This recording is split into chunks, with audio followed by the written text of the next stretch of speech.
L'enquête publique concernant un projet éolien citoyen à Théier s'est achevée il y a quelques jours. D'abord consensuel, il est aujourd'hui contesté par des riverains. Reportage de Nick Ressman. C'est ici, à l'entrée de Théier, en pleine campagne dans le pays d'Anceny, que le nouveau parc éolien citoyen Éolande devrait voir le jour. 5 éoliennes produisant ensemble 15 MW, couvrant les besoins en électricité de 18 000 habitants. Le premier parc éolien coopératif de Loire-Atlantique, financé en partie par des habitants, semblait être en bonne voie. Mais les opposants se mobilisent. La première crainte, c'est de voir un nouveau champ éolien se développer dans un paysage déjà très saturé. Ce nouveau champ éolien est également très proche des habitations. Régine Materne-Ménil a acheté sa maison en 2005, pas d'éolienne à l'époque. Depuis sa chambre, elle a désormais une vue sur les éoliennes de Joué. Elle voit le projet d'Éolande d'un mauvais œil. On n'a jamais vu quelque chose d'aussi grand envahir comme ça la campagne. Donc ce sont des machines industrielles qui font une hauteur maintenant proche de la tour Montparnasse, qui clignotent la nuit et qui sont visibles de partout. Une contestation peu représentative à l'échelle locale, selon les porteurs des projets. Ce projet d'éolien est porté par une association et donc tout un réseau citoyen de plusieurs centaines d'habitants de ce territoire. Les élus locaux sont majoritairement pour. De nombreux citoyens sont pour. Eh bien, je crois qu'il faut aller de l'avant si on veut tenir ces objectifs de transition énergétique. C'est à la fois bon pour le climat, mais aussi pour l'activité économique et pour l'emploi. L'enquête publique est désormais close. Les travaux sont prévus en 2017. Jusqu'au 30 octobre, le Parc des Expos accueille le salon Creativa, le rendez-vous des loisirs créatifs ou comment fabriquer soi-même des figurines ou des cake design. Anne-Lise Tomine.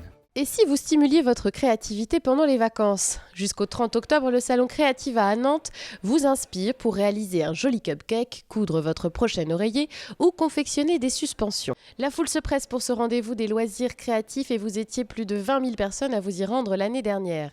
Mais à y regarder de plus près, le public est surtout féminin. Oui, c'est ça. C'est à peu près 94-96% de femmes. Beaucoup viennent avec les enfants, c'est simple. Elles viennent avec les enfants ou les petits-enfants ou entre copines.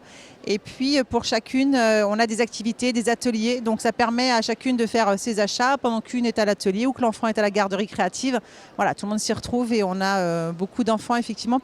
On est pendant les vacances scolaires aussi. Des enfants qui peuvent tester des sortes de Lego Made in 44. Men in Block ne chasse pas les aliens. Cette entreprise de la Chevrolière propose aux enfants de fabriquer eux-mêmes leurs personnages préférés. Ce sont des petits blocs qui sont très très petits. C'est le plus petit bloc au monde. C'est destiné aux enfants à partir de 7 ans, de 7 ans jusqu'à 77 ans, il n'y a pas de problème.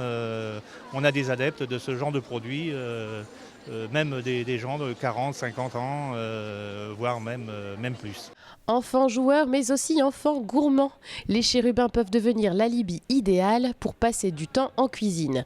Surtout quand la compète fait rage pour réaliser le meilleur gâteau d'anniversaire. Le cake design, en tout cas, permet d'avoir à la fois le côté manuel, le côté gustatif, le côté créatif. Ça mélange beaucoup de plaisir et je pense qu'une maman a tout bon en proposant ce type d'atelier à son enfant. Ou ce type en tout cas de gâteau, si c'est son anniversaire. Finalement, Creativa, c'est beau la vie pour les grandes et les petits. Pornichet a accueilli il y a quelques jours l'équipe de France féminine d'Ultimate.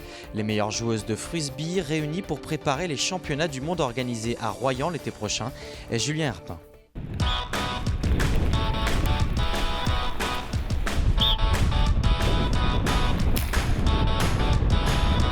Sur le sable fin de la plage de Pornichet, la pluie n'arrête pas l'équipe de France d'Ultimate.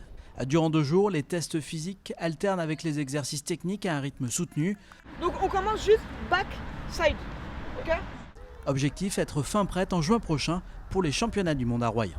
On a 25 postulantes, donc on a besoin de voir tout le monde, on ne connaît pas forcément toutes les joueuses. On a besoin de tester les filles tactiquement, physiquement et de voir si elles sont capables de s'adapter tactiquement par rapport à nos consignes données, pour pouvoir ensuite travailler avec un groupe qui répond à nos attentes et qui est capable de travailler ensemble rapidement.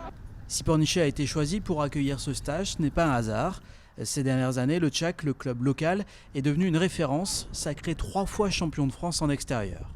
Myriam et Mathilde en sont issues, elles postulent toutes les deux pour intégrer le groupe France, un sacré challenge. Oui, c'est très intense, surtout hier. Je pense qu'aujourd'hui ce sera plus tranquille vu qu'on finit vers 15h. mais beaucoup de matchs, beaucoup d'intensité. Personnellement, je ne mets pas de pression parce que mon but, c'est de passer un week-end avec les meilleures joueuses de France et d'apprendre beaucoup de choses. C'est comme ça que je le vois en fait. C'est pas comme un stage avec le challenge d'être prise en équipe de France. Si, forcément, on y pense, mais c'est juste pour moi, je le prends comme un stage pour un week-end pour apprendre énormément de choses sur l'Ultimate. Les deux pornichétaines devront toutefois patienter encore quelques semaines avant de savoir si elles prendront part au championnat du monde en juin prochain. Une épreuve où la France espère se hisser en quart de finale. Le passage à l'heure d'hiver, c'est pour ce week-end.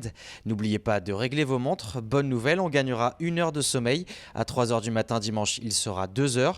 La nuit tombera aussi logiquement plus tôt, alors attention sur la route. Le passage à l'heure d'hiver s'accompagne les jours suivants d'un pic d'accidents.